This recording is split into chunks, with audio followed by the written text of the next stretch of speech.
Salut amis du paddle. Aujourd'hui nous allons aborder l'utilisation des effets de balle. On va voir ça ensemble. Allez, c'est parti.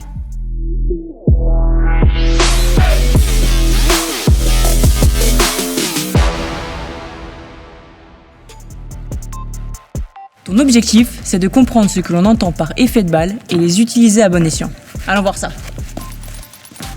Comme à notre habitude, nous allons découper les secteurs de jeu en parlant en premier lieu des effets utilisés dans le jeu de fond de cours, puis nous parlerons des effets utilisés dans le jeu au filet, c'est-à-dire lors de l'exécution des volées et des différents types de smash. C'est parti. Pour rappel, un effet plat est considéré sans effet, c'est-à-dire que la balle ne tourne pas sur elle-même. Un effet slicé consiste à frotter la balle de la droite vers la gauche, pour un droitier, ce qui imprime une rotation latérale à la balle.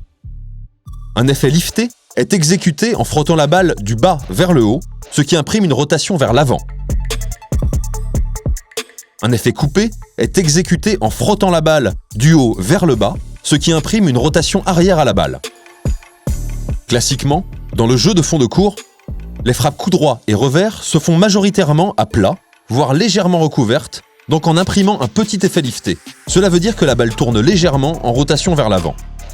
Dans certains cas, et notamment lors de frappes qui se font au-dessus du niveau du filet, l'utilisation de l'effet coupé sera intéressante parce que le rebond sur la vitre adverse plongera vers le sol et sera extrêmement difficile à défendre. Les coups seront plats ou légèrement liftés sur les balles basses et moyennement basses, puis coupés sur les balles hautes. Parlons maintenant des effets utilisés sur le jeu au filet. L'ensemble des volées se fait avec un effet plus ou moins coupé pour la même raison que celle citée précédemment, à savoir, après le rebond sur la vitre, l'effet coupé plonge vers le sol.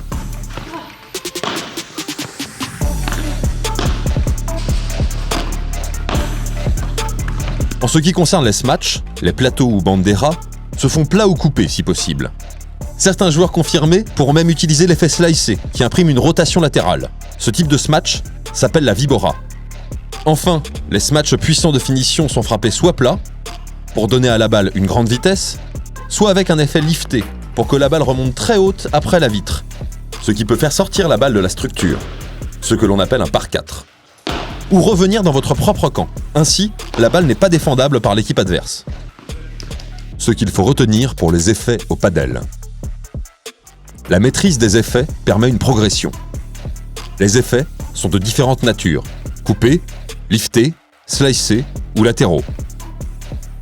Bravo. Bien joué. Merci. Nos conseils. Entraîne-toi à utiliser les effets lors de tes échauffements. Et une fois que tu les maîtrises, essaie de les accentuer. Et enfin, pense à utiliser les effets dans différentes situations pour que ce soit efficace.